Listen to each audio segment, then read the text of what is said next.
అందరికీ నమస్కారం. ఈ రాశి వారికి జరిగే శుభాలు అశుభాలు ఏంటో తెలుసుకుందాం. ఈ వీడియోని తప్పకుండా చివరి వరకు చూడండి. ఈ వీడియోని ఇంకా లైక్ చేయకపోతే వెంటనే లైక్ చేయండి. ప్రతిరోజు మీ రాశి ఫలాలు అందరికంటే ముందుగా తెలుసుకోవాలంటే కింద కనిపిస్తున్న రెడ్ కలర్ సబ్స్క్రైబ్ బటన్ ని క్లిక్ చేసి పక్కనే ఉన్న బెల్ బటన్ ని యాక్టివ్ చేయండి. అలాగే ఈ వీడియోని తప్పకుండా మీ మిత్రులతో షేర్ చేయండి.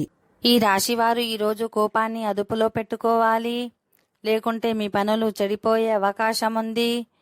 మీరు చాలా జాగ్రత్తగా ఉంటే పని సమస్య లేకుండా జరుగుతుంది. ఈ రోజు మీ జీవిత భాగస్వామితో కొన్ని సైద్ధాంతిక విభేదాలు తలెత్తవచ్చు, కాబట్టి జాగ్రత్తగా ఉండాలి. మీరు మతపరమైన కార్యక్రమాలలో కూడా పాల్గొనవచ్చు. మీరు ఈ రోజు కాస్త బిజీగా ఉండవచ్చు. ఈ రోజు ఆస్తిపరంగా మెరుగైన ఫలితాలు వస్తాయి. ఇందులో మీకు అదృష్టం యొక్క పూర్తి మద్దతు లభిస్తుంది. స్నేహితులు, బంధువులు ఈరోజు కుటుంబాన్ని కలవడానికి రావచ్చు. ఆస్తిలో కొంత ఆదాయ వనరులు కూడా అభివృద్ధి చెందుతాయి. రాజకీయాల్లో పరిచయాలు పెంచుకోవడం వల్ల ప్రయోజనం ఉంటుంది. ఈరోజు మీ పెట్టుబడికి చాలా లాభదాయకంగా ఉంటుంది. ఇది మీకు కూడా ప్రయోజనం చేకూరుస్తుంది. కాబట్టి ఖచ్చితంగా ఈరోజు పెట్టుబడి పెట్టండి. ఓకే ఫ్రెండ్స్, ఈ వీడియో నచ్చినట్లయితే మా ఛానల్ని సబ్స్క్రైబ్ చేసుకోండి.